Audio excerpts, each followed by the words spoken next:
Scorpio, this is for you. February 1, 2026, guys. Para to ngayong February na reading sa inyo at simula ngayong February 1. Okay, ang message na to para sa mga Scorpio at kung relate kayo is para to sa inyo, guys. Kung hindi ay para to sa ibang Scorpio. Okay, tingnan natin ang message for you, Scorpio. Huwag kang ma-insecure o ma-insecurity sa mga nakikita o mga sinasabi sa'yo. Okay. Silipin din natin na inyong pag-ibig sa kasalukuyan. Guys, February 1, 2026. Para sa mga Scorpio. Para sa mga Scorpio to, guys. Okay? Letting go. Okay, guys. Someone sa inyo ay lumayo. May umalis sa inyong piling na tao.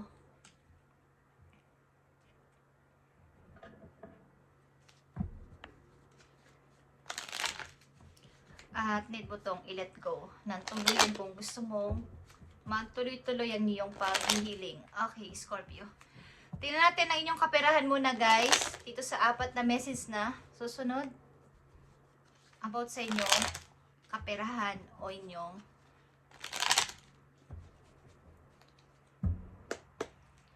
apat na message. Ito ay para sa inyong money. Ano na nangyayari sa inyong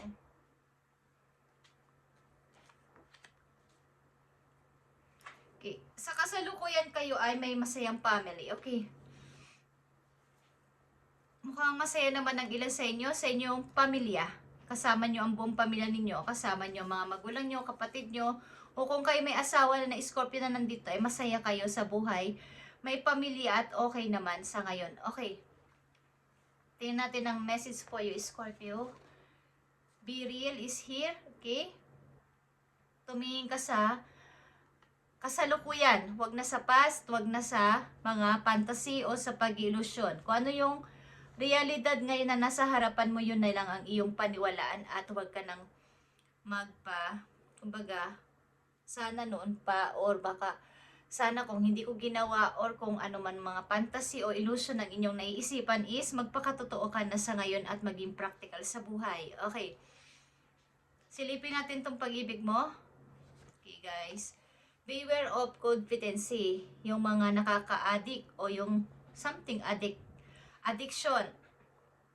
Addictive behavior are affecting your romantic life.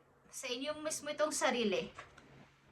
Maaaring kayo ay mataas ang level pagdating sa pagpili ng tao, ng iibigin.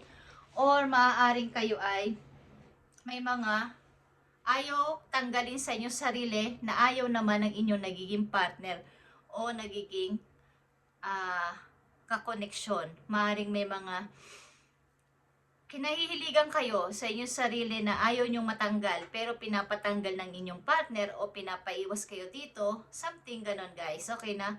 Addiction. Okay, yun ang iyong pigilan or alisin kung gusto mo or bawas-bawasan para hindi makaapekto sa yung mga susunod na magiging kakoneksyon o iibigin sa mga susunod na inyong magiging connection. Okay, kung kayo ngayon ay single or naging single. Okay, guys, sa inyong kaperahan, tingnan natin. Marami kang gustong gawin, guys. Okay? Marami kang gusto. Need mo. Need mo nito, need mo yung ganyan. Okay. At may balak kang umalis. May balak kang makipagsapalaran, okay, sa ilang Scorpio para sa iyong tagumpay. Gusto mong kumbaga, may iba naman ako sa kanila. Kung lagi na lang ako nandito, paano na ako? Ano na mangyayari sa akin? Kumbaga, hahanapin ko yung kapalaran ko sa ibang lugar or aalis muna ako pansamantala.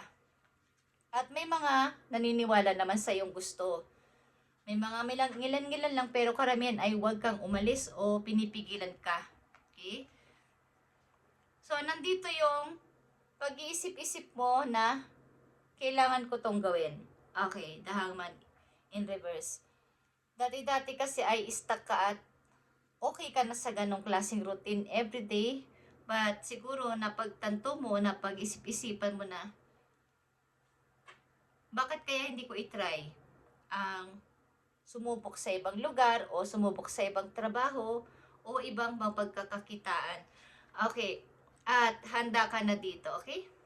Handa ka na dito ang gawin ito, okay? Sa kaperahan ninyo para sa yung masayang pamilya kung sakasakali man na kayo ay mag-aasawa o lalagay na sa baga, pagpunta na nyo sa pagtanda is maging okay ng inyong kalalagyan. Kumbaga, mayroon na kayong matinong trabaho o may masasabi na talaga na maayos at stable. Okay. So, ilan sa inyo dito ay naghahanap o gusto makipagsapalaran sa ibang lugar o umalis para sa inyong kaperahan, guys. Kapagkat marami rin naman kayong needs at marami kayong gustong gawin o patunayan sa inyong sarili o mga pag sa material, kung sa material, bilhin or mga needs nyo o want nyo, okay? So, tingnan natin tong Beware of Competency, guys, sa inyong pag-ibig na to. Siguro may mga nakakahiligan kayo na ayaw nyo matanggal at ito ang pinag-aawayan ninyo. Halimbawa, yung sobrang pagsiselos, sobrang baga lahat ng sobra ay bawal. May mga ginagawa kayo na nahuhumaling kayo doon at nawawalan na kayo ng focus sa inyong partner o ayaw ng partner nyo na ganun ang inyong kinakahiligan. Okay, yun ang ibig ko sabihin, Scorpio. So, mag-ingat ka dito sapagkat nakaka-apekto o makaka-apekto sa iyong magiging kapartner o magiging kasintahan. Okay, andito ang the Fool. Okay. Siguro ang ilan sa inyo nandito ng Scorpio, ayaw nyong kayo ay kinokontrol. Ayaw nyong kayo ay pinagsasabihan o kinokontrol sa gusto ninyong mangyari kapag kayo may partner. So, hindi talaga kayo nagkakasundo ng iyong kapartner. Okay. Tingnan natin. Okay, andito ang Ace of Pentacles, guys. Big offer para sa'yo. Ang dami yata ninyong problema at paasanin sa buhay, problema sa pamilya, guys. At maaring andito yung nagtatalo sa isip mo kung tatanggapin mo ang offer na to o mananatili ka na lang sa yung kumbaga ito na, dito na ako. At nasabi ko nga kanina sa inyo ay kayo ay mataas ang level pagdating sa pagpili ng mamahalin. Ibig sabihin, may standard. Meron kayong tinitingnan. Halimbawa, hindi ko kailangan yung lalaking puro lang pogi, puro lang maganda. Okay, puro mukha lang. Kailangan may, kung ako'y mahal ko rin siya, may pera siya, syempre, o may stable job siya. Okay, yun ang gusto kong sabihin. Sapagkat hindi kayo pipili ng, kumbaga may offer kasi. Maraming pagpipilian. So, andun yung pagtingin sa standard o pamumuhay ng inyong magiging makakasama habang buhay. Hindi lang puro mukha, hindi lang puro kapormahan. Kailangan meron ding benefit. Kailangan kaya akong i-provide ang magiging pamilya namin o anak namin. So, yun naman ay nararapat. So, andito nagkakaroon ng confidence at nagkakaproblema. Andito din yung ang mga nakikilala nyo ay mas mababa sa inyo. Ibig sabihin, mas angat kayo sa kanila sa kabuhayan, okay, Scorpio. At maaaring may mag-o-offer sa inyo ng malaki dito, malaking offer, at kayo ay naguguluhan. So, be real. Okay, guys. Tingnan natin tong The Empress, guys. Okay, The Empress is here. At Queen of Wands. May dala ditong energy na strong. At maring ikaw ito. Tagumpay sa buhay. Okay? May confident. May kumpiyansa sa sarili na kaya ko kahit wala ka, kahit wala naman kayong ibigay sa akin, kaya ko ang sarili kong buhayin. Okay, Scorpio? Ganito ang ilang Scorpio na nandito. At kaya ninyong mag-let go agad-agad. Tingnan natin. Ang The Empress, Scorpio. Okay, The Empress is here. Tingnan natin. Okay, guys. Sacrifice is here and the triumph, guys. Okay. So, meron ditong third party. Hindi mo masasabing third party, ito yung sinasabing pagsasacrifice sa isang person na umalis at sapagkat hindi na pwede. Kumbaga, kahit naman andito ka sa feeling ko is, iba yung nasa isip mo. Okay? Maaaring ikaw ito, may pinalaya kang tao sapagkat ang tao na ito may hinahanap. Or ito yung partner mo. Okay? Kailangan mo lumaya sa partner mo sapagkat kahit anong gawin mong stop o stuck sa tao na to is may ibang hinahanap ang puso mo, Scorpio. At hindi ang kasama mo sa bahay, hindi ang kasama mo sa buhay. Maaaring ikaw ngayon ay matagal nang naging single o matagal nang single. Ba't nagkaroon ka ng partner? At maaaring may ibang hinahanap ang puso mo. Hindi mo maipaliwanag kung ano at bakit. Sapagkat hinihila ka ng pisi na to papalayo. May humihila nito at ikaw ay hinihila niya. Okay? May nakatakdang tao para sa iyo, yun ang ibig ko sabihin. Okay? Andito ang Sagittarius. Guys, Scorpio. Andito din ang Scorpio, katulad mo, Leo, at Capricorn. Aries is here. Okay.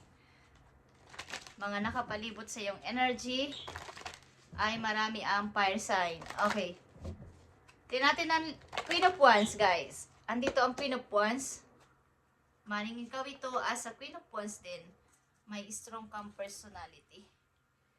Yeah. Maring may anak kayo, guys. Love is here and the Two of Coins, guys. Okay. Meron kang taong talagang mahal. But, sabi ko nga, meron kayong pinagpipilian o pamimilian dito na mahalaga pareho sa buhay mo. Mahalaga pareho sa buhay mo. Parehong love mo, parehong may money din. Okay, but kailangan mong pumili ng isa, yung totoong love mo lang. At kung ano ang gusto mo sa buhay talagang mangyari. Kaya andito yung pagkagulo sa isip mo, okay? Maring may hinahanap ang puso mo at ang hirap manimbang o ang hirap pumili, guys. Okay, ang hirap pumili. Tingnan natin itong mangyayari dito. Okay? Scorpio, maring hinihila ang iyong puso sa ibang person. May kasama ka sa buhay, kaya lang ay iba yung tinitibok ng puso mo at hindi mo din alam kung bakit. Malalaki na ba anak nyo, guys? O may mga anak na kayong malalaki? At nakikita ko dito, hiwalay na kayo sa inyong asawa. Okay? Hiwalay na kayo sa inyong kinakasama at maraming may offer dito sa'yo. Message sa'yo, Scorpio, about dito sa iyong sitwasyon.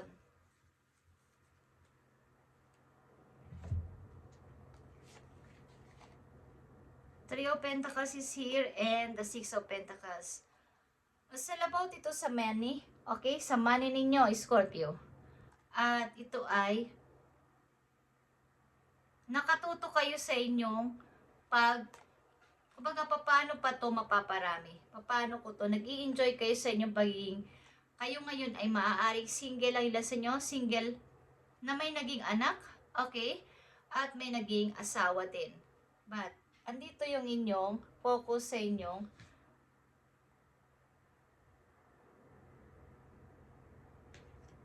pag-iipon at pagtingin sa inyong mga na-achieve sa buhay. At maaaring, meron ka dito mga pinagpipilian na person, pero ang hirap ngang mamili. Okay, guys, mahirap mamili dito ng person na inyong mamahalin. Meron ka ding pinoprotektahan sa sarili mo kasi. Kung ano yung mga na-achieve ninyo is kailangan yung protektahan. Kung ano yung mga nakuha o mga na-achieve nyo sa buhay, lalo na sa money ay inyong ingatan, Scorpio. May malaking offer dito ang tao sa'yo para mawala ang iyong problema sa buhay. sa ilang Scorpio. Tingnan natin. Ang hirap pumili. Two of Swords is here. And the Chariot. And the Two of Pentacles again is here. Okay. Ito nga ay pamimili sa two direction o two people o dalawang tao o higit pa na inyong pinagpipilian. At maaaring andito yung confidence nga. Okay. Na hindi nyo kumbaga andito kayo sa stage na nakuha nyo na lahat. Andito na yung marami na kayong na-achieve sa buhay. So, may pagka-practical lang. Ilan sa inyo dapat kayo maging practical. Something na kayo ay namimili ng taong inyong iibigin at gusto nyo yung inyong ka-level. Hindi lang basta-basta yung nakita nyo lang gwapo o maganda is yun na. Kaya meron kayong tinitingnan na parang standard. Okay. Mataas, sasabi nila, mataas ang standard sa pagtingin sa mamahalin. Okay. At nakaka-apekto ito sa inyong romantic life, guys. Kung gusto nyo umili.